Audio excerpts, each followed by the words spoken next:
যেমন তৃণমূলের ফ্ল্যাগশিপ প্রকল্প লক্ষ্মীর ভান্ডার এখন বিজেপি সরকারের হাত ধরে অন্নপূর্ণা ভান্ডার। নাম বদলাচ্ছে টাকার অঙ্ক। তৃণমূল আমলে ছিল ১,৫০০ টাকা, বিজেপি আমলে ৩,০০০ টাকা। অন্নপূর্ণা ভান্ডারের জন্য আবেদন সরাসরি অনলাইনেই করা যাবে বলে জানিয়েছেন নারী ও শিশু কল্যাণ মন্ত্রী অগ্নিমিত্রা পাল। দেখুন, অন্নপূর্ণার ভান্ডার আমি শুনছিলাম যে এতদিন তো দুয়ারে সরকারের মাধ্যমেই হয়েছে, কিন্তু আমি আমার ডিপার্টমেন্টের সাথে কথা বলে আমি অলরেডি বলে দিয়েছি অন্নপূর্ণার ভান্ডারে অনলাইন কমপ্লিটলি এখনই ব্যবস্থা করতে, এবং ইমিডিয়েটলি অনলাইনে যাতে সমস্ত মানুষ যে 1 পাস 2 পাস বা যে হয়তো শিক্ষাটা পাননি, হয়তো শিক্ষিত নন, এতটা ইজি করা হবে এই অ্যাপ্লাই করার পোর্টালটাকে যে কেউ পোর্টালে গিয়ে অ্যাপ্লাই করতে পারে। সুতরাং অনলাইনে অন্নপূর্ণার ভান্ডার আমার প্রত্যেকটি বাংলার মা বোনেরা যাতে অ্যাপ্লাই করতে পারে, আমরা কিন্তু সেই ব্যবস্থা করছি ইমিডিয়েটলি। মাননীয় মুখ্যমন্ত্রী বলে দিয়েছেন যে 1 জুন মাইন্ডেড 1 জুন থেকে আমরা যা যা প্রতিশ্রুতি দিয়েছিলাম ৩,০০০ টাকার অন্নপূর্ণার ভান্ডার এবং সরকারি বাসে মা বোনেদের কোনো ভাড়া দিতে হবে না, এই দুটো আমরা চালু করি। প্রিয় দর্শক বন্ধুরা, খুশি খবর, অন্নপূর্ণা ভান্ডার অনলাইনে আবেদন কিন্তু শুরু হলো। অনলাইনে আবেদন 1 জুন থেকে টাকা কিন্তু তোমাদের অ্যাকাউন্টে ঢুকে যাবে।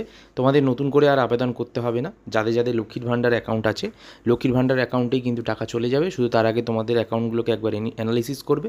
হয়তোবা একটা তোমাদের গ্রিটিংস মেসেজ আসতে পারে। গ্রিটিংস মানে কি? গ্রিটিংস মানে হচ্ছে রাজ্য সরকার যেহেতু পরিবর্তন হয়েছে, আগে ছিল ডব্লিউবি গভর্নমেন্টের তরফ থেকে টিএমসি সরকার, এখন কিন্তু বিজেপি সরকার। মানে যেহেতু ডব্লিউবি গভর্নমেন্ট মানে পশ্চিমবঙ্গ চালাচ্ছে হচ্ছে বিজেপি এখন আপাতত, তো সেখান থেকে একটা গ্রিড মেসেজ আসতে পারে যে অন্নপূর্ণা ভান্ডার আপনারা পাবেন 1 জুন থেকে, এরকম কোনো মেসেজ আসতে পারে। আপনারা খেয়াল রাখবেন, ঠিক আছে?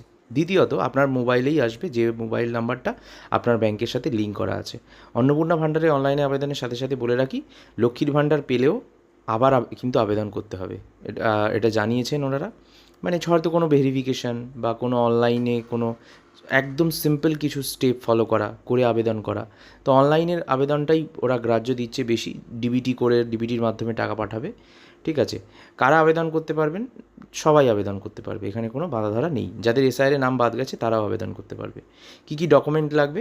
আধার কার্ড, ভোটার কার্ড, আর আপনার ভোটার কার্ড যদি না থাকে তাহলে আধার কার্ড, প্যান কার্ডও যদি না থাকে আধার কার্ডেই হয়ে যাবে। Aadhaar card, passport size 2 copy photo. আসল আপডেট কি? আসল আপডেট এই অন্নপূর্ণা ভান্ডার এই নিয়ে যে 1 জুন থেকে টাকা আপনাদের অ্যাকাউন্টে ঢুকে যাচ্ছে। খুব সহজ পদ্ধতিতে অনলাইনে আবেদন হবে, কোনো রকম প্রবলেম হবে না। একদম পাক্কা খবর দিলাম। অবশ্যই শুভ জব নিউজ চ্যানেলটিকে সাবস্ক্রাইব করে রেখে দিন।